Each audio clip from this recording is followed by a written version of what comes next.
What's up, Flockers? We're back with another episode of Flockcast. And I'm Jake Coon. What's up, Colin? What's going on? Welcome back, Jake. It's good to be back in the saddle here at the Flockcast. A lot's been going on. It's been good to be back at shows. Missed you, brother. How have you been? I've been good. Uh, Took some time off, obviously, from doing the podcast.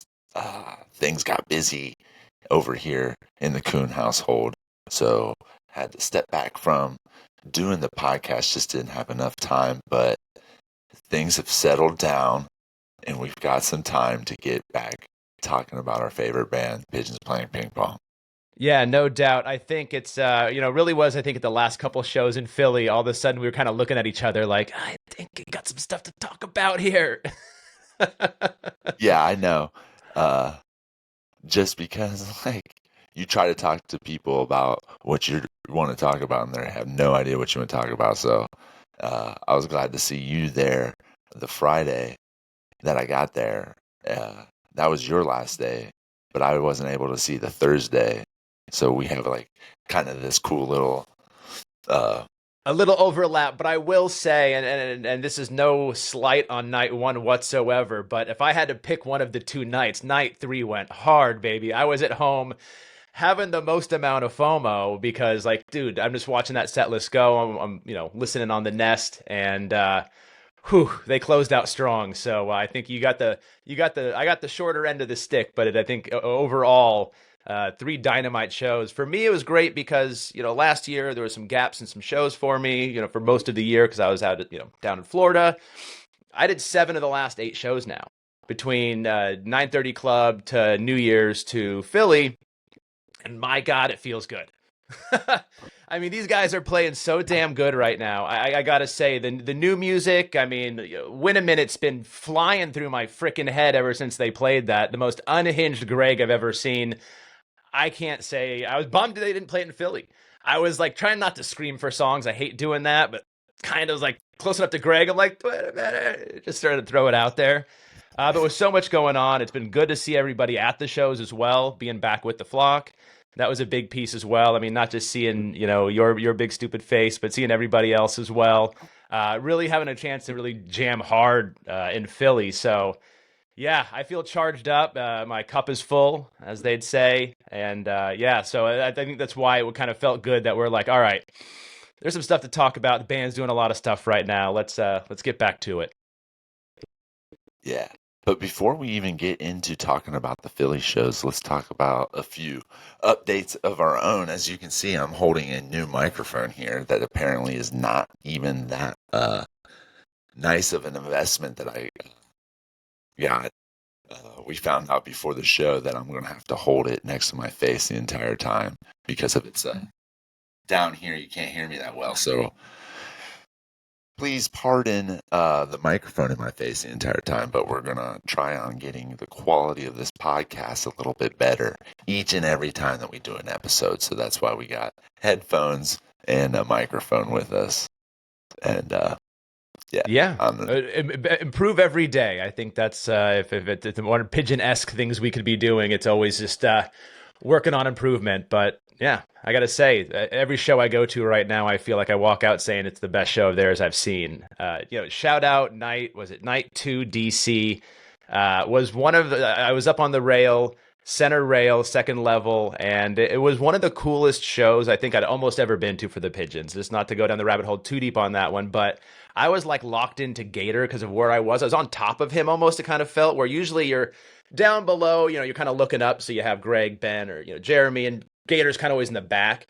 So you never get like a really good view of him, cymbals are in the way and stuff, but boom, locked into him. And like during that Bad For You, between what Manny was doing on the lights and what Gator was doing on the drums, I was like just losing my freaking mind. It was some of the coolest shit ever. That show was so much fun. Anyway, I don't know what brought me that up specifically, but had to call that out. Well, hell yeah. Also, let's talk about even before we get into the Brooklyn Bowl shows. Let's talk about Domefest announcement. Hell yes, West Virginia, take me home. I'm ready to go. I mean, it's only 4 hours for me, so that was a really nice announcement. I was happy to see that. That's yeah. I'm super stoked for it. When I talked to Jeremy real quick after the night one Philly show, he was super excited about that venue. He said he was trying to get Dome there for quite a while. So this is something that wasn't. This is like a long time coming, I guess. Jeremy's been trying to figure out a way to get us to Ace. He loves the place. He seemed pretty happy about it. Yeah. Have you ever been there before? No, I looked it up online, and the place looks like it's kind of big, like gives me Peach Fest type vibes. Like it's got the water park, it's got a little nature, it's a lot of stuff to do that's not just the shows. So yeah, I think it'll be pretty cool. Yeah. So I've actually been there for my brother's bachelor party. Wow. Yeah. And it's actually a pretty amazing site. It's pretty remote. It's 4 hours away from me in Columbus, Ohio, too. And I know a lot of people are excited that it's a little bit closer to a lot of people. It's a lot closer to the East Coast. People aren't having to come to Ohio. West Virginia is a cheaper place, as you can see, just by prices that are going for this event. It's amazing. I'm going to be trying to vend, and vending prices are way cheaper than they were last I Domefest. got my application in too. I haven't got it in yet. We're going to be working on that later this evening, uh, just to make sure I don't mess up. I'm going to have Tiffany work on that with me, so it's a little bit more official. It's I pretty feel like. straightforward. It's pretty easy, to be honest. It took me a couple minutes to do. Yeah, I looked at it, but I don't want to make any mistakes. Make her mad or I anything like. gotcha. Yeah. Gotcha. So. Yeah, hopefully, look, just another shout out as well. I wanted to make early on the episode. We do have a sponsor now going forward. Our first Flockcast sponsor, our friends over at Funkin' Good Foods. Woo! Heck yeah. Woo! We're getting a shout from our producer from the other room too. Anyway, more about that, but that you can follow them at Funkin' Good Foods on all socials. Mushroom coffee coming in the pipeline and some great supplements as well. Be on the lookout, funkinggoodfoods.com. Yeah, I'm actually super excited to try this stuff because I don't know about you. I'm an avid coffee drinker. Already had my cup of coffee this morning, and an avid functional mushroom user. So combining the two together, I'm excited to try. I've been And making my own for so long, and so is Shannon. Something we've been literally doing, and we love it. It's a great addition to coffee. Like I'm literally having some right now. It's helping my brain work a little better as we get through this podcast. But yeah, it's a long time passion for coffee and a long time passion for mushrooms. So, boom, here we go. health. But yeah, I'm also working on some supplements, Rage, Rest, Replenish. It's a good kind of pre-game, post-game, wake up in the morning after kind of routine. So by night 3, you're maybe feeling like you're going into night 1, not feeling terrible. So trying to keep us all funkin' hard. You know what I'm saying? I do know what you're saying because I actually do bring, vitamins and hydration stuff with me on every trip that I go to. So being able to help support someone that I know personally in their business endeavor with something that I use on a daily basis is going to be amazing. But going back to Domefest, we're changing weekends. So traditionally, this has been a mid-May festival. Now it's going to be an summer festival, moving to August. The So timing of it worked out almost perfect because there's some rumored fish dates that they'll be playing here in Richmond for 3 days. And I was like, in my head, I was like, oh, son of a bee, don't be the same weekend. Don't be the same weekend. And sure enough, it's obviously one's not announced yet, so we'll see if it all comes true. But it would be the weekend before Domefest. So I got a 3-night hometown throwdown with Fish and then on to Domefest. I got to say, August is going hard. nice. And with it being like on a mountain in West Virginia, I feel like the temperature isn't going, well, the heat probably isn't going to be too crazy. And there's going to be a water park there, which is kind of Yep. amazing. Uh, but you're going to have to buy a $25 day pass every time that you want to go use the water park. There Look, I is going to think be that's look, based on how much everything is priced. I don't think anything's really out of line with that. So I'm like, look, you want to use it, pay. I think it's a separate entry anyway, isn't it? Because like I'm sure like the venue is kind of separate than the water park. So well, in that area where the water park is, there's going to be another stage and like a food. There's like a restaurant and stuff down there, and probably like a general store. So you're probably gonna have to pay to go into the water park, but there's areas down near the water park to like hang out and do festival stuff. But that's like at Do a some lower random point. wook shit. Yeah, just festival stuff. But I believe there's a second stage down there, and it's at the bottom of not at the bottom of the mountain, but at the lower area of the mountain, and then upper area of the mountain is where the camping and the main stage and vending is all going to be. And so you're gonna have to travel a little bit back and forth for stages, but I imagine there might be a shuttle or anything like that, but I don't know the specifics on that. Look, a little cardio, look, a festival. If you're not putting steps into the festival, I don't think you're doing it right. When I said, Peach Fest vibes, I was in my head, I was thinking like, oh, walking up the hill to the mushroom stage. Like, all right. Don't you have a one wheel though? Oh, I do. And if I can bring it, I will bring it. I don't know what's You'll allowed, but definitely, I'll 100% have it. yeah, you should definitely have that. Yeah. Especially if you're going to have a booth. I feel like they'll let you have that. Yeah, I'll just smuggle it in, see what happens. Hell yeah, And riding around Domefest. I remember watching I don't know if it's the guy who owns Legend Valley or he runs it or whatever, but that dude would be cruising around on his one wheel all the time, dude. I was like always like, dude, that'd be awesome right now. Yeah, that's the owner. Oh, the owner, nice. Steve Trickle. Yeah. But also about Domefest, lineup has not been announced yet, and VIP is sold out. That's VIP camping, VIP high flyer, regular high flyer, and then ultra high flyer, I guess, with the cabins. It's all sold out. How amazing is this for this band to be coming back and like within not even a couple weeks of announcement, their VIP is sold out. It's amazing. Yeah. It's good. It's a good sign. Look, I want to see this be a successful festival. I think it will be. When it comes to lineup, though, back to your question, what you were saying before, I'm kind of looking around at other announcements, right? Like Lotus is playing Jam Packed here in Richmond the weekend. So, to kind of go down the list of bands that you're seeing playing other places, but I think there's a lot on the table. Any bands you're hoping to see here?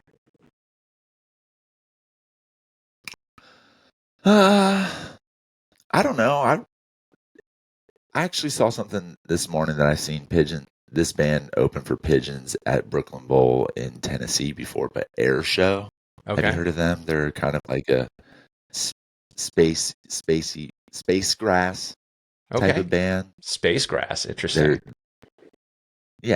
Like in the vein of Kitchen Dwellers and Billy type Got deal.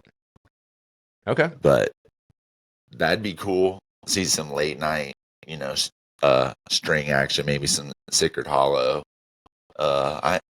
Maybe some Disco. Disco, yeah, I've seen a lot of people looking for Disco. I think I was bummed to see that Beans have a conflict they're doing. I think Beanstalk or something at the same time. Same weekend, which I was bummed out as hell because late night Beans would have been, unfortunately we're not going to have it, but I'm sure we'll find something comparable. Yeah, I'm not worried about the lineup at all because I'm not worried. What are we going to be there for? Oh, Pigeons. Anyways. Look, I'd like to bring it back to actually have late night Pigeon set. Late night Pigeon set. Like, I like with that, really like, bring that back. I can imagine that, for sure. Because this place is remote, dude. It's going to be raging the entire time, and everything is kind of tight, so if, like, the camp area is near the stage and everything like that. It's not far. Nice. You can go on Google Maps and take, like, an aerial view of the entire campgrounds and check it out if you really want to. Yeah, have to check it out. You should. I'm looking forward to it. It's going to rage. Get your tickets. VIP sold out. I slept on the high flyer, and I'm kicking myself straight in the ass for that. I'm a little bit bummed out, but it's on me. My bad. Well, you don't need high flyer if you're getting a booth, right? Yeah, but I still wanted to get high flyer. I like the little merch packs and stuff. I geek out like that.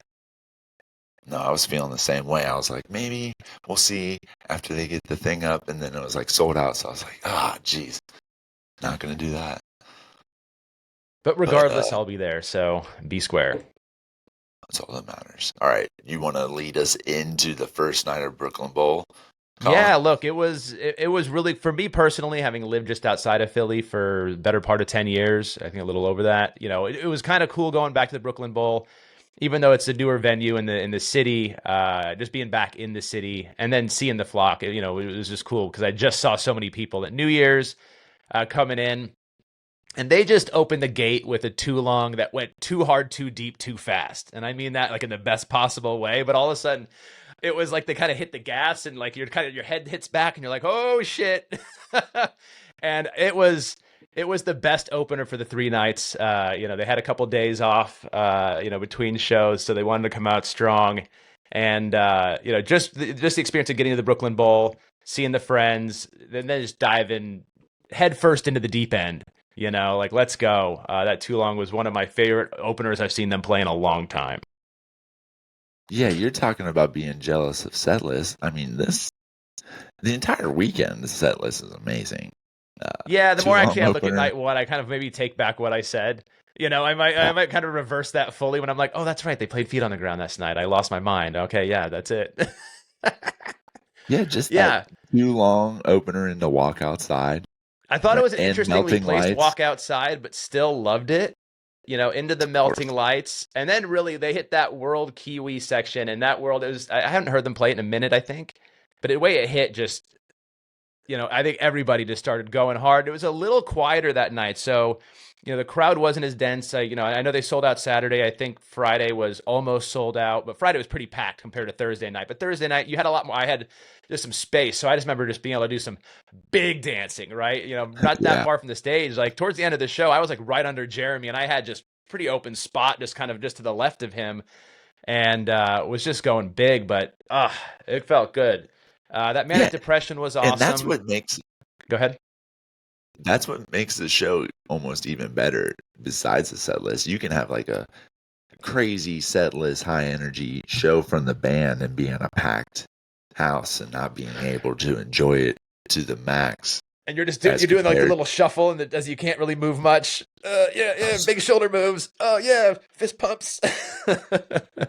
Yeah, he bumped into you. Meanwhile, on Thursday, Colin's raging, going nuts in front of Jeremy. I mean, I'm full hands in the air, just going absolute berserk. Because look, the feet on the ground was as soon as I heard him go into it, it hit so hard. I love that song so much. I've been waiting for it for a minute to really get it that way, and they just.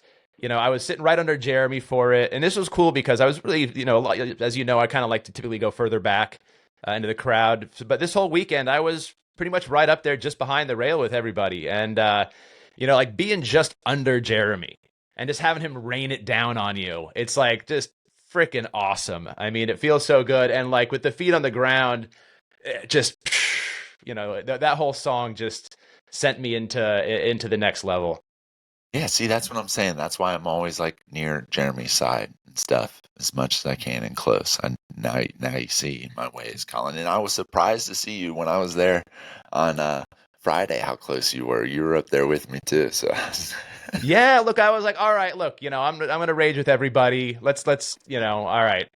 I'll embrace it. And it was good because it wasn't crowded, right? I mean, even though like it got a little tighter on Friday, it still wasn't like there was like, everybody ever, we had a good crew there that was there anyway. So, everyone was kind of taking good space there. But and then to close the set with the Porcupine was I thought an awesome closer right there. Wasn't expecting a Donkey Hotel opener, but loved that. But what really got me going was the Whoopee. That was one that I was kind of really going into the weekend hoping to hear. So it's always nice when you kind of check one off early. Um, Fun and Funk, Greg goes crazy on, which was always good to see. Then my favorite part of the night was just the Sukasa High and Dry second set closer. I mean, that was just dance party. That's when I was going banana sandwich dancing. That Sukasa had me going 900, I tell you. bro, you're not the only one that was going nuts for uh Sukasa, I show up and hear a story about how uh, Zach Meyer ends up throwing his shoes during shoe casa up in the air, and it lands on Dylan's soundboard, dude. Oh shit. That's not good. No, he ended up apologizing, and everything ended up being pretty good. But yeah, that was one of many uh, stories from the weekend. I got a good one to tell you later Saturday. Yeah, look, then I appreciate Dawn a New Day more and more the more that I hear it. I always liked the song, but like even when they played it as an encore at the 9:30 Club, uh, I've never seen a group of people rage a Dawn a New Day so damn hard on Squid Night at 9:30 Club. Like that balcony was going, like Jack, Zach. I mean, everyone is up there, right? Like it was just bonkers. I was just, it's so much fun. Yeah, Calvin uh, messaged me the other day out of the blue and was like, Donna, dude, New Day is the new Doc. I was like, what? I think it's the other way around, my friend. But no, Doc back in the day, people didn't usually enjoy that much. But I mean, it goes up and down and stuff like that. It depends on the It's vibe of the Doc. show, I feel I like. get it. Yeah, I enjoyed Donna New Day. Some people don't like it. It makes me do it. It was one of my favorite But like songs for a while. what if you get into it, like I've just succumbed, right? Like just given myself to the Dawn of New Day, and if you just let it go and just go with it, it's actually a ton of fun. It's what it is. It's the happiest damn song that you can almost have, right? Like just go with it. Yeah, But overall, it crushed for the first night. Uh, you know, hanging out after the show. We had a rager back at the hotel room. Me, Shannon, and Brendan just kind of just partied. It was super fun, right? Just kind of seeing everybody, being a little crazy. Next morning, got up and went to Shay's Cheesesteaks with Lee and Brendan. Actually, shout out Shay's Cheesesteaks, Philly. I was skeptical, having lived in Philly. I was like, I don't know, I never heard of this place. Gotta say, it was pretty good. Shays. Shay's, yeah, I know. So it was fun. So I walked around the city a little bit. Got to appreciate why I'm glad I don't live in Philly anymore. But also, Why is that? check the city out. What's that? Why do you appreciate not living in Philly? Oh, I was just never, not to throw shade at Philly, but never been a big Philly fan. But also, go Birds.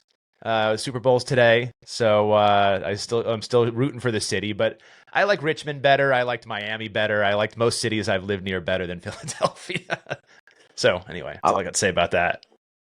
I actually really enjoy Philly. Again, I don't hate Philly. I just don't like living Philly.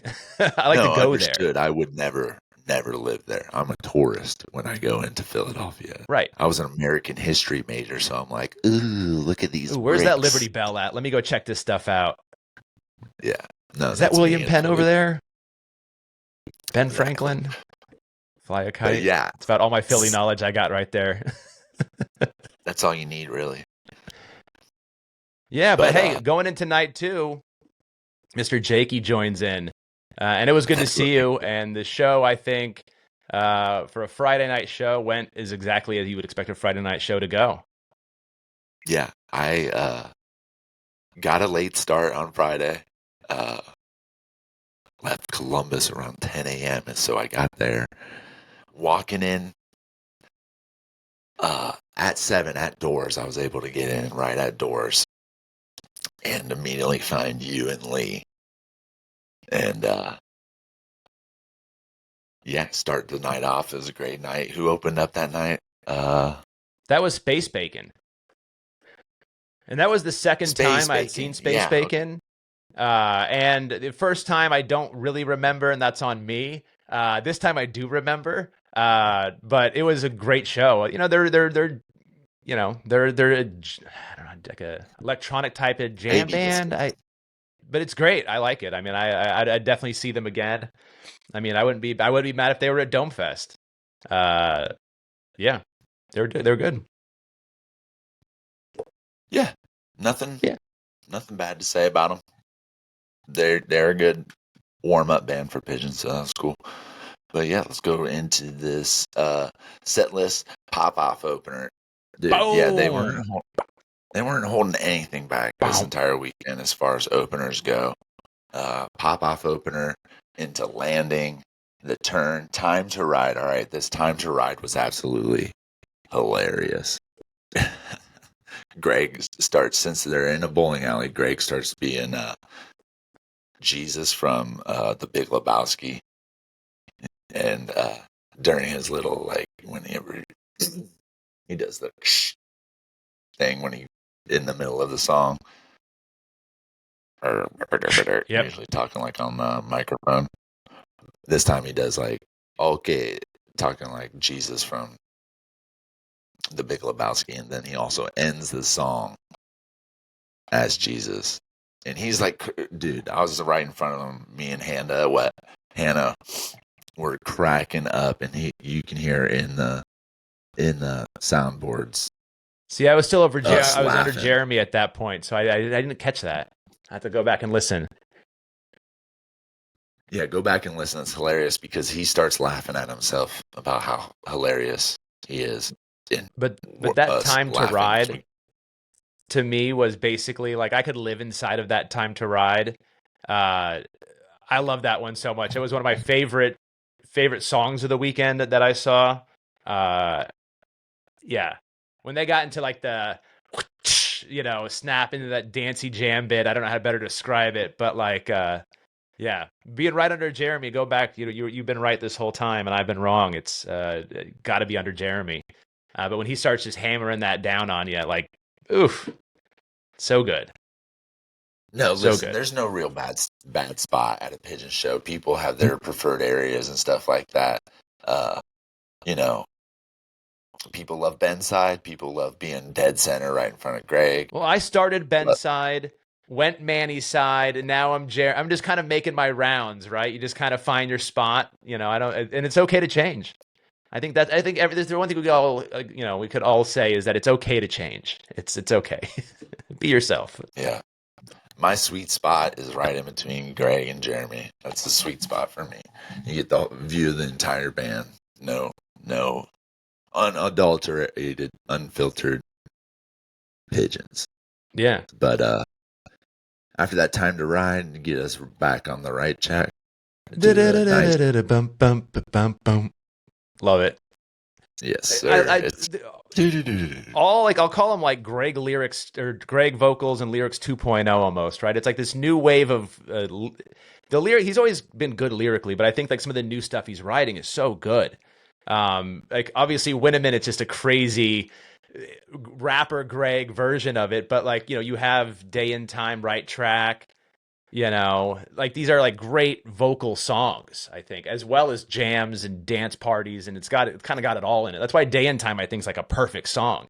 It's got like everything in one song. It's just like a complete 7-course meal. Yeah, and their songs don't really have like a direct meaning to them, so you can take them as you want, so that I feel like they get a little bit deeper and more personal for people like that. For example, My Own Way, night 3 had people in tears. Going crazy. Everyone was losing it for that. Great song. I mean, it's not, you can take that song as you want if you listen to the words. I'm just going on what look, you're when saying. they played the one, I want to say they played it at Mr. Small's, which shout out Mr. Small's, one of my favorite venues ever. What a cool place that is. Did they? No. Wait, when was that? Maybe it was DC. Anyway, it was the last time they played My Own Way. Like I lost it, dude. I was like not just lost like emotionally, but just like the song takes you away. And especially when they kind of, take it a little further than just the kind of standard song, like it's a beautiful piece. We had a whole episode pretty much about this song. We did, yeah. Basically, we did actually, yes. Yeah, we had Ari come on and talk about it. But then Day and Time, and then this Something For You other side, amazing. Love is Something For You. It's my most seen live song. I think it's over 30 times now, but this throwing Foo Fighters' Other Side into it was But they absolutely took it like fantastic. all the way around to the other side and back. Like, Literally. get out. Yeah. It was amazing. I mean, people were looking at each other like, we're still at something for you. What the Right. I fuck? remember looking at Emily. We're like, is this still something for you? What is going on? Yeah, and also the first sets that they were playing seemed to be a lot longer than second sets, which I kept was like, man, this has got to be the end. But then they come out and finish the set with a nice Fortress, which I haven't heard in a long time. Well, actually, I was like so convinced that was the end of the set. I was like, it was like the last, they're starting to kind of like shut down. There's something for you past all the peaks. And I'm like, all right, I'm run to the bathroom, because I was just like trying to beat the rush. And then I hear him going to Fortress and I was like, what the damn it. Yeah, But I was already gone at that point. So I'm like, all right, I'm just committed to the cutting through the crowd here. But I managed to make it back for the end of it. But yeah, I called that one wrong. yeah, I did that on night two actually. But Fortress was a bust out. It was over a year since they played it. Get They out of played here, it really? yeah, it says last December, Wow. or was it Let's see. Infinity Hall 12 Infinity Hall, yeah. Wow. Hartford. I didn't So realize I it's been mean, that long no, since that they was the played only month. Fortress.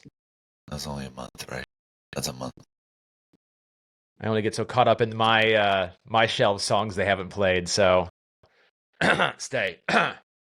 What? Stay. That's everyone's favorite song that they want to hear. Yeah, but we're 1,200 days or some bullshit past it. Pardon my French. But what do you Don't fest. say? But look, open the second set with a lovely Henrietta, always fan favorite. In two, what I would say is, I said this to a couple people, but I was like, look, Horizon intro is now become its own song. It's no longer just the intro to Horizon. They did like they always make it bigger and more epic and more just absolutely like just build like just crazy to the way they just obviously just drop into Horizon. But I've seen it kind of evolve over time. Where it's kind of Jeremy used to do a little extension on it, and then the extension started getting a little bit more, and then just kind of now Gator's getting into the do like these big drum builds. He Right, brings just out the mallets and stuff. everybody's da da da da, going to like this insane peak, and I'm like, all right, Setlist now need to have Horizon intro, and then just a little arrow, and then Horizon because they just turned it into a song. It's so epic and it's so big, like it's its own thing now, I think. Anyway, that's just my hot take of the day. No, not a hot take. I totally feel you. It has evolved into something totally different. Jeremy used to play like a pedal that sounded like a violin on there. Remember that for a little bit? Yep. And then it turned into what it is now with the big drum solo thing as well. But then after that, Horizon. And I like they kind of got it out of the way early. Not like got it out of the way in a bad way, but like, all right, cool. Like set 2 is going deep and hard right now, and we're starting here. I'm like, all right, like this is where the set's going. And then from there, obviously they just play a crushing Horizon. But when they go right into All Right Tonight, my heart just starts going, dude. I was so excited. Yeah, the rest of this set list is just through the roof. All Right Tonight, Schwanthem, Harder, Better, Faster, the Liquid. I thought they were going to tease something out in the Liquid. They were looking like they were going to do a fake out again where they kind of start and then they just go into something else and they kind of bring back the Liquid. I think they did that in DC last. So I was like, oh, they're going to fake us out with it. But I literally went home and my shirt was soaked. I had literally soaked through my t-shirt. It's a good second set when you're just like wet. It's like, all right, you can hug me if you want after the show, but it's going to be a big wet hug. Hey, that's what the merch table's for. Some of my best merch purchases were after a night of dancing sweating through my shirt and having to get a new one. It's a funny story. So when I used to sell shirts at Fish, I had this Philadelphia Eagles, They Attack. It's a Birds reference shirt. And I had a bunch of them. I sold them and I had a bunch of leftovers. And I remember one night I was at a show and this guy's like, dude, I love your shirt. And I was like, he had like a cool shirt on. I'm like, I'll trade you. Because I had a bunch more at home. So I'm like, all right, I'll get a new shirt from this dude. And then I got another shirt I don't have already. So I was like, cool. So we swapped one night. And I was like, I think it was like at a Dave Matthews show or something. And then I was in Camden for Fish. And it was a hotter summer day. And this guy was like, dude, I love you. And I was wearing another one of my bird shirts, Philly show. So I go, all right. I saw he had a brand new Fish merch shirt on, like $50 merch shirt. And I'm like, you want to trade for your shirt? He's like, yeah, hell yeah. So I gave him my shirt and I put his shirt on and he had sweat all in the pits I didn't see. And I put my hands out. I was like, oh, God. When I walked away, I went over to merch and just bought another shirt. Nice. Yeah, gross. But I learned a lesson that day. Check the merch first. Yeah, trading shirts on lot might not be the best idea. Yeah, it was a thing for a minute and it's not a thing anymore. Yeah. But yeah, look, then they come out, play a Miyagi encore. Obviously, I'm sitting 5 feet back from Lee, so I watch him lose his damn mind. But that's a fun encore. It went hard. I think if anything represented the second set, yeah, he's doing the thumbs to his chest. Yo! I love it so much. Love you, Lee. But yeah, I mean, look, if you're gonna have a sweat fest for a night, let's close it out with Miyagi and just send you home just panting. And that's kind of what everyone did. I think everyone was pretty out of breath by the time that show ended. It was fun though. Like shout out my buddy Tony. He was buddy riding with me for the Halloween run for the Daft Side of the Moon show. So when they kind of played that cover, he was standing right in front of me. So it was kind of fun just to be like, yeah, remember when we were raging in whatever it was, Pittsburgh for that. Anyway, doesn't matter. It was just fun being around so many people that I had so many memories with. So I was just able to like go really hard. I knew that I had, going home in the morning, so I was going to miss the next night. So I'm like, I'm going to leave nothing on the dance floor. So I went as hard as I could, and my body was wrecked. I was tired, but I felt great. Having been able to do 7 of the last 7 shows after having kind of a lighter year last year was kind of a nice run to kind of see these guys really kind of demonstrate their skill set right now. And I think they just continue to evolve, yeah. Snow Night 2 just was everything I wanted it to be. Yeah, in a nutshell. Quick little note on night 2. Greg was having some technical difficulties at the end of the set 1 during Fortress. Didn't really catch that until when they came out in set 2, and his guitar absolutely just went dead during All Right Tonight. Yeah, that was intense, but this goes back to like what I saw them do in Fort Lauderdale when they had issues, right? Like professionalism personified, right? He was still able to hit like he was like they were going down, they were messing with the guitar, ripping wires out, plugging them back in, whatever they were doing. Then he like puts his head up, hits like the vocal part he needs to hit, and then like back down to fixing the problem. Like still didn't really skip a beat, even though he was just having quite a considerable tech issue there. Yeah, and it was actually during like his bigger part in All Right Tonight, and I think what was going on. At first, he didn't know what was going on. He was like stomping on the ground next to his board, trying to get like this crackle out that you could hear a little bit. But towards the end, Mike Moffat was able to come over and replace his entire lead, I believe, into his amp. That's what was causing the issue. So he replaced the entire wire from his guitar into his amp. I think that's the deal. And I'm no musician or anything like that, so I'm just going on what I saw. But haven't watched these guys. Like I've seen now Greg have a breakdown. Jeremy had one, that last one in Fort Lauderdale, but they all see what's going on. Then they all know how to kind of just telepathically communicate and just compensate, and hopefully they fix it in time, right? And then boom, they got it fixed. Greg stands up, boom, it's right back in like nothing happened. So it's like they got through it. But it is interesting always watching these guys, how they deal with the challenges of some tech issues. Yeah, because I mean, it'd be so easy just to be like, "Fuck it, we're starting the song over" or something like that. But or like getting mad and just walking off stage. I couldn't see them doing that, but or anything. But yeah, you just got to play through it, and it's actually happened to them at one of the largest stages that they've played on at Red Rocks. Oh, I that's don't know. right, when they had the full power outage.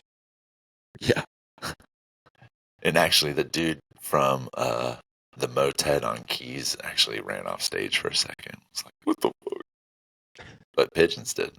It's not kudos Yeah, to them. look, it's a sign of professionalism and passion, right? It's like, when shit's going wrong, it's like, all right, show's kind of got to go on, right? Or it doesn't. But at the end of the day, like, how do you handle it? And as a fan, I appreciate they just figure shit out and just work through it, and don't skip a beat. Essentially, like watching the whole band when Greg's whole guitar rig was down, and basically when I talked to him later, he said it was basically something broke in the guitar. It wasn't even like the wires, it wasn't the setup, like the guitar broke. So he had to go to a different guitar, and that fixed the problem. But he's like, I've been doing this my whole life, and I've never had that problem before. He's like, I've never seen that happen. Dang. Well, nice. But yeah, set night 3. Colin's gone. I But stayed not at forgotten, okay? I was there in spirit. You were I left some there in sweat on the spirit. dance floor. Yeah, I missed you. But I stayed at a very large Airbnb with a lot of people, and I walked to the venue. We were well, at least walking distance for me. I didn't want to drive that much while I was in Philly, so I walked most everywhere. And before the show, I went and got myself a nice little cheesesteak at Del Rossi's, which is near there, and I ate that on the way to the Brooklyn Bowl. Got in line, and as I'm in line, I see Mr. Nate on drums walk out front. Nathan Shulkin from Natalie Brooks band and a few Nice. other projects. So I'm like immediately thinking like, oh, we're gonna have a percussion sit-in tonight. He's definitely playing. So as I'm sitting in the line to get in, that's what I'm thinking. And we had Houseplant opener I've seen before. They're out of Kentucky. Pretty chill band. Lady drummer, so that was cool. A little bit seasoned band, is I would like to say. They're a little bit older guys, but they jam pretty well. Hey, They had dude, don't hate on us old guys, all right, Jake? Don't discriminate. We don't do that here. we talking about. How old are you, Colin? 40, I'll be 43 this year. I'm I'm no about to, spring chicken. I'm about to turn 37 in March. That's right, you old bitch. Yeah, so I'm not that young. I got arthritis in these hips, bud. But yeah, come out blazing. I heard a whole bunch of people say that they're going to open up with Funky, and they did. Rudman, I believe, said that. And we already talked about My Own Way. But just as a Great. comment, I mean, just watching this is like being shot out of a cannon, as far as a first set goes, because from there into moonwalk into cross-eyed, all right, it's what we're doing, I guess. Like, Yeah, they hadn't been playing Moonwalk in a long time, and then in DC they played it, and now they played it again. But in that My Own Way, people have been talking about this on the flock. Greg was doing a pedal, and it sounds kind of like a flute. And like Rudman turns to me, he's like, "I didn't know Greg could play the flute." he's a flautist. Yeah.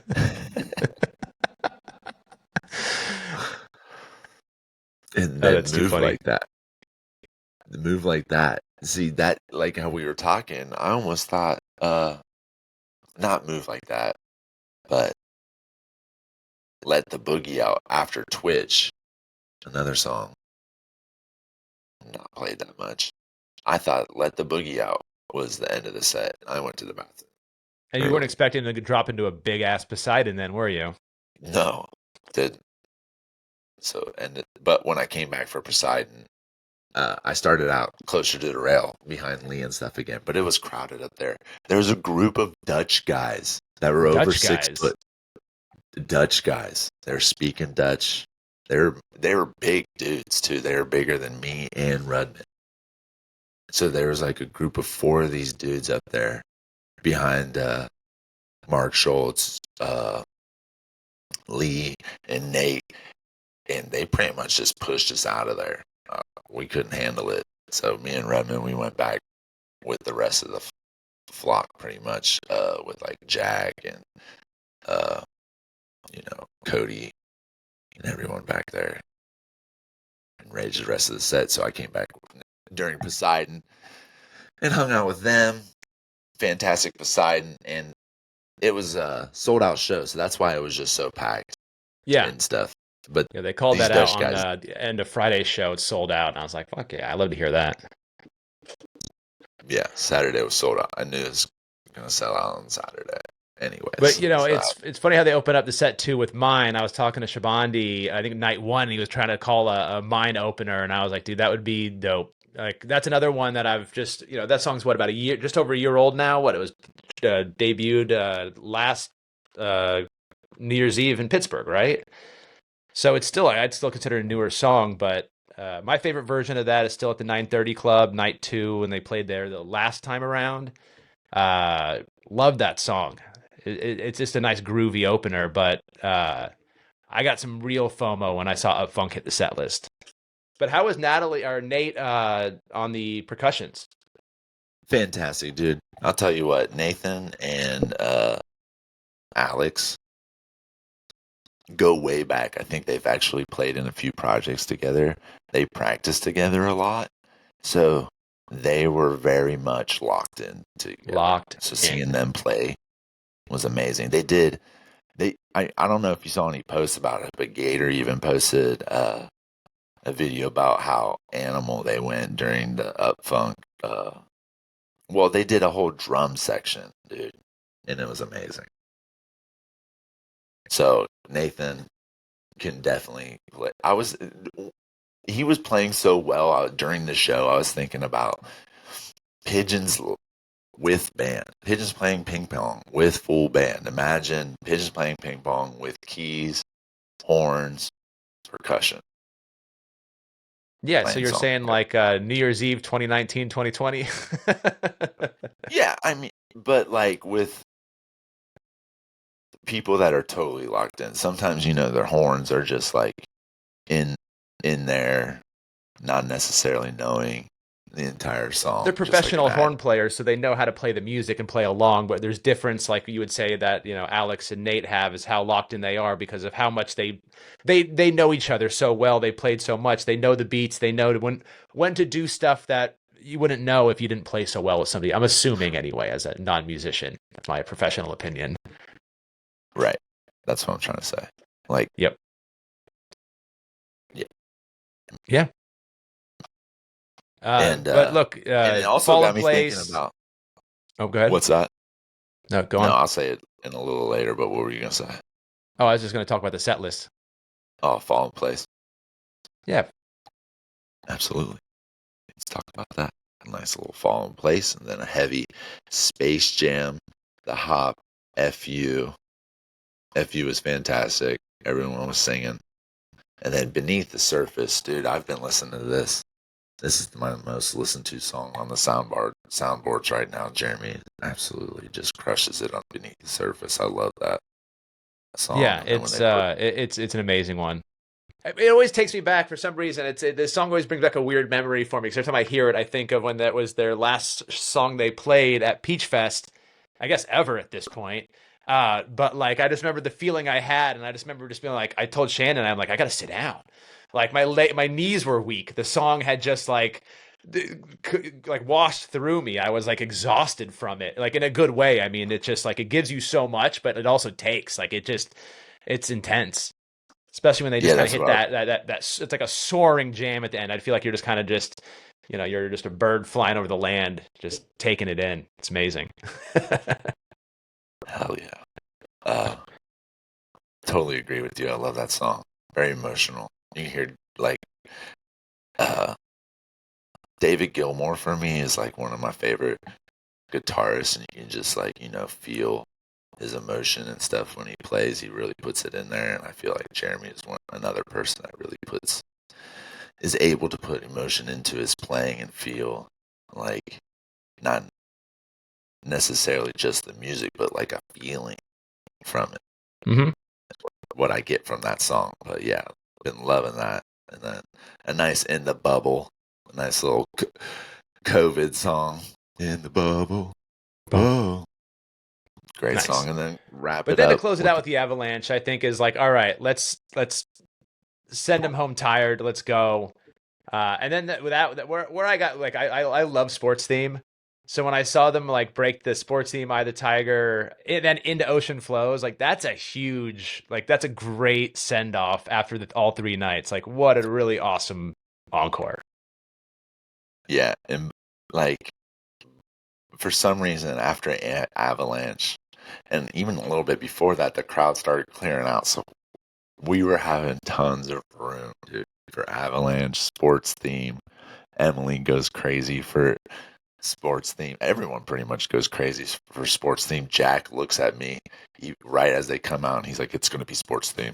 No, I'm he like, didn't. "What?" Stop it. Yeah, he did. I swear to God, he did. Of course, he did. It looks me wild eyed in the face, like inches from my face, And and he says, I'm sure he has a bunch of strands of hair in front of his face as well. He's like, his beanie's on, just like it's going to be sports theme. And I'm like, I look to Rudman. I'm like, "What? Did you hear him?" Because I've only ever seen sports theme as an intro, or like as an yeah, show opener. opener. Yeah, so I'm like, it's not going to be sports theme. But then it hit me. I was like, oh, Super Bowl makes sense. Ah, okay. I didn't really think of it like that either, but okay, I see that. Yeah, and I think they said something about it up there, but at this point, I wasn't really listening what the hell they were saying. But yeah, but after sports theme. You got to listen to sports theme into Ocean Flows. At the end of sports theme, Greg starts playing Day and Time. Okay, He just messes up. oh. He starts looking like everyone's like, Jeremy's like, and Ben's like, What? what? And Gator hadn't even started doing anything yet, so he starts doing in the intro of Day and Time, and then stops and goes, no, dude. And then goes into Ocean Flows, dude. You gotta listen to it. It's hilarious. It was a fake out, okay? It was a fake out. No, it was not a fake out because they already played Day and Time. It was not No, a I fake know. out. It was a mess up. He definitely messed it up. Well, But nobody's perfect. no, These nobody's guys are pretty perfect. close. Note on Greg's energy the entire weekend. Everyone was saying and how much fun he was having up on stage and just like letting loose. And that's what's part of why Pigeons I feel like is just playing so well. Is just like they're just having fun, dude. Which brings me back to this. What was gonna say earlier, but we started talking about the set list is how I feel like Pigeons stonks are on the up and up with especially this release Super of stonks. the album, the new live album from the Cap last year, Yep. Is that from the four Relics, album right? from Relics, who is owned by who? Pete Shapiro. And where did Pigeons just play? 3 nights at the Brooklyn Bowl, sold out night, who is owned by Pete Shapiro. So I feel like the backing of some Pete Shapiro in 2025 is going to help Pigeons. They're And playing great. I'm seeing a lot of new fans. Over the weekend, I met a bunch of people that were saying this is my first show. A lot of new people in there. Talking to them, the second day, they're like, oh, like they're hooked. for Like sure. holy shit, like I get it. So I think they're taking on a lot of new fans right now. I think really Domefest on the road last year. Look, it might have seemed like a plan B at the time, but I actually think looking back, it might have been a plan A because I think it really, it brought in a lot of, through Frasco and Dogs, fan bases meshed, concentric circles overlap, right? Which is great for the overall scene, right? So I think that brought in a lot of new people. I think that they're playing so well that they're just earning it on their own accord too, right? And then to get some marketing push and some opportunity to play some good venues, some right times, multi-day runs. It's really kind of, like you said, super stonks. We're going up from here, which is great to see. I'm happy to see it for these guys.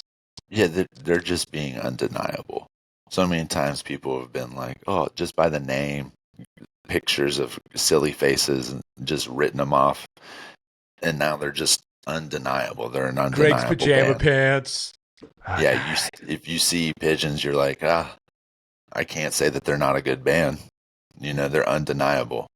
So you can't. That's why their fan base is increasing. They're standing the test of time, which bands that have been around this long have not been able Yeah, to look, even when do. you hear just things like Dopapod, obviously their last shows were recently, right? You were at that, wasn't it? Or are you? Yeah, I was at their last show. Like the other day, just hearing about Jeff departing from Goose, like bands change, like stuff happens, people come and go. Papadozio's ending. They're on their last tour. Well, I'm actually So going to see them on Valentine's Day. Me and Shannon are going to have a romantic night in Richmond at the Papadosio show. So we're that's a stoked good to see show to that. go to. That's a great show. I Yeah, love they're playing 2 Papadozio. nights here. We're going to do definitely Friday night. Well, seeing how we feel, we might try to send it to the second night as well. But it'll be good to see them again. But yeah, to your point, the test of time, right? Yeah, This I mean, industry is not kind. no, it's not. And I didn't want to name names, but since you brought up Goose and Jeff leaving the band, I don't know anything about Goose. And the only thing I know is that things don't seem well over there, man. And it's like, I don't listen to Goose. I never have. I was never really a fan of Goose, even when they opened up for Pigeons. I just knew. I was like, this is not it for me. I don't like it. It's not the jams I want to see. It's not the list fans I want to be around. It's not the vibes I like, and it's just something about the band I never liked, and I'm seeing it now. Like, if you can't keep your shit together with your crew, like, what's going on? What's the message behind this band? What's going on? Pigeons, they're great guys. They're family men. They take care of business. They're tight. Their crew's tight. You know what I mean? That's the music I want to be around, and the type of energy I want to be around. So Every bird I finds its flock, and this is clearly yours. It's mine as well. I mean, look, but I've I seen Goose see. plenty of times. Look, I'm more ambivalent, right? Like I'll be happy to go to their shows. We saw them in DC, a couple months ago, but they don't hit like Pigeons, in my opinion. I think a good Goose show and they're very different things at the end of the day because the bands are so different. Pigeons have a sound. One of the things that draw me the most to the Pigeons and other bands that I'm like biggest fans of is no band sounds like them, period. Right? Like there is not another sound like the Pigeons. They are so unique. You love it, you hate it, whatever. You can't deny the fact they have a very unique sound. And that's just the ensemble of guys that are together in there, right? Like Fish, very unique sound. They don't sound really like anybody. There's influence in there, but then you have other bands in the scene that have, a less authentic sound. I won't try to talk shit here, so I don't want to bring any up. But I mean, there's ones that are like, okay, it's cool, it's good music, great, but I don't hear that, and that's why it always confuses me why Pigeons aren't bigger than they are. Is because they have such a unique sound. They have such just like they're so tight together as well. They play so well. But we're seeing that now, and I think that's what's going to kind of be changing over the next couple of years. I can really believe that. Yeah, especially with this Relics release and things lining up with all the stuff that's going on. People are seeing what's up. Greg says it in his rap, and if you knew what we were doing, you would align with the best.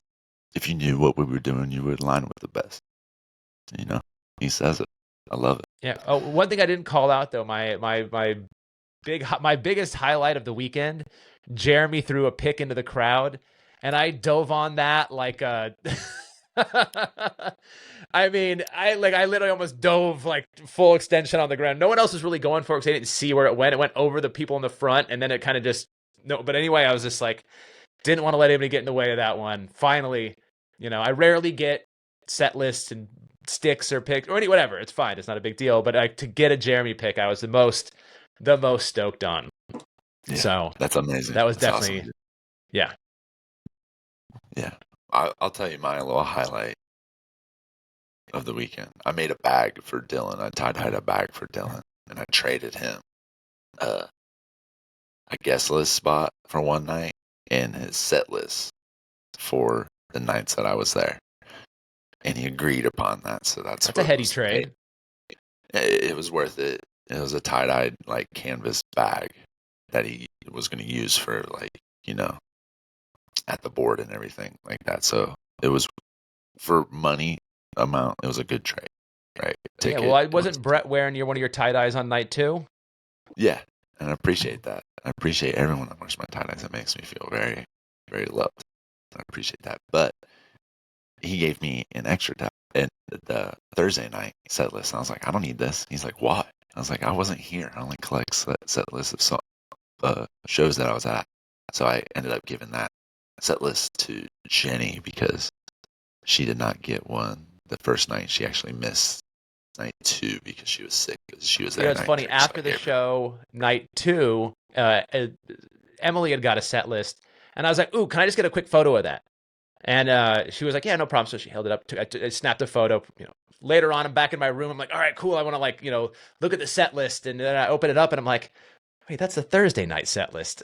I'm like, "Wait, hold on. When did I take this photo?" I'm like, I completely like, what happened? But yeah, he had just given her the set list from the night before. But I was yeah, I so remember my that. whole Yeah. brain broke when I was like trying to figure out what day and time it was.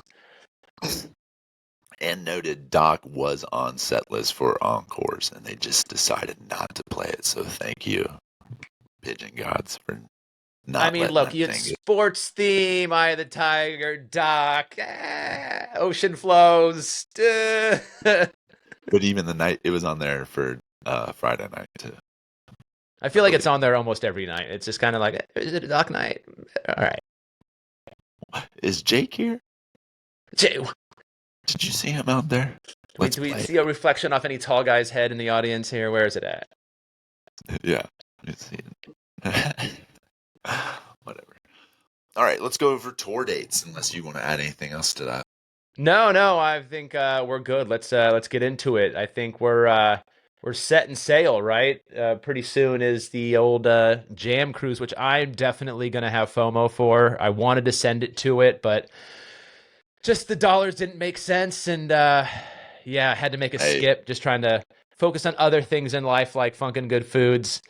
Kind of get your priorities in line, but ideally, it'll actually get me more in front of shows and more festivals. Anyway, but carry on, Jake. no, yeah, you're totally correct. But yeah, they were off until Valentine's Day, where they set sail out of Miami, Florida for Jam Cruise. I always try to convince myself I would never ever do that. Oh, I don't ever want to go on a cruise. I never. Yeah, feeling FOMO for that one. But when they come back, they go out west and hit the cold in the mountains in Steamboat Springs, Colorado for 2 nights. And Pigeons always throw down in Colorado, and all the Colorado fans are going to be out for that. It's a couple 2 night runs, 2 nights afterwards in Boulder at the Boulder Theater, and then head spend March 9th at the Belly Up, and hit Utah March 11th, Salt Lake City, the Commonwealth Room, March 12th in Flagstaff, Arizona, March 13th, Los Angeles, March 14th, Solana Beach, March I'm 5th. bummed out. Oh, I'm that's, just gonna miss this. I'm gonna be in California. Like I leave, I'll be from the 3rd till the 9th. I'll be in California. And there's been years past where their dates have overlapped with the trade yeah, show that I do in California. So I've been able to catch one when I went to the San Diego show. One other year I saw it as well. But yeah, bummed out. Just the dates just don't align. But anyway, that's the Wiltern's an awesome venue. And I was wondering if the sound at Del Mar is the same as the Belly Up Tavern, but I think it's a different venue, just also in Solana Beach. But yeah, those 2 nights they're opening for the string cheeses. that should be fun. Oh, it should be fantastic. Especially afterwards. They're probably going to be watching the show. And Yeah, then no doubt. 16th, they're in San Francisco. March 18th in Chico, California, as they head up north to Boise, Idaho. March 20th, 21st in Seattle, 22nd in Portland. And then they end their West Coast well, not West Coast, but out West tour in Missoula and Wilma on March 23rd. And then they start their festival season kind of early at the Sunshine Get Down in Florida, April 10th through the 12th. And then do a little Midwest run in April, so I won't be seeing them again until April. I don't even know if I'm going to be going to the Cleveland show, but I am going to the Lexington, Kentucky show. But they start their Midwest show April 24th in Cleveland, April 25th in Chicago, April 26th in Grand Rapids, and then end that little Midwest run in Lexington, Kentucky on the 27th. That's a Sunday show. And then they have the Viva El Gonzo in Mexico with Goose. That's the little Goose Festival going on in Mexico. May 29th, 30th. That's not bad, to have two, look, they're going on Jam Cruise. They got a cruise in this year. They're going to Mexico. Like, that's not bad, a couple tropical destinations in 1 year, No, dude, and their touring schedule hasn't been as heavy as it has been in the past,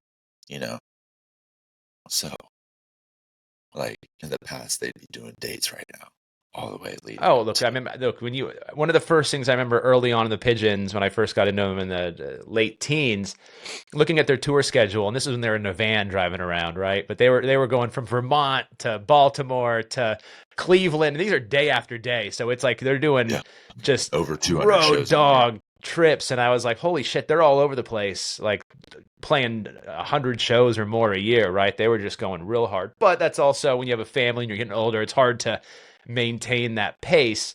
Work smarter, not harder, but it's definitely not the heaviest. But I think they're getting more going. I think that their families are getting settled and stuff. But yeah, for sure. Well, they got, what's this?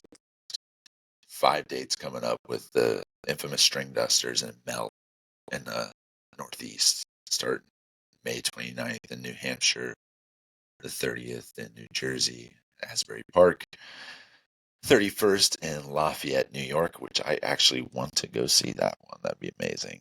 I would love to see that because that's my birthday, but we're actually looking at going to the Levitt Pavilion the following day. That just seems to line up a lot better for our just calendars, but we might be throwing down at Levitt for sure. Nice.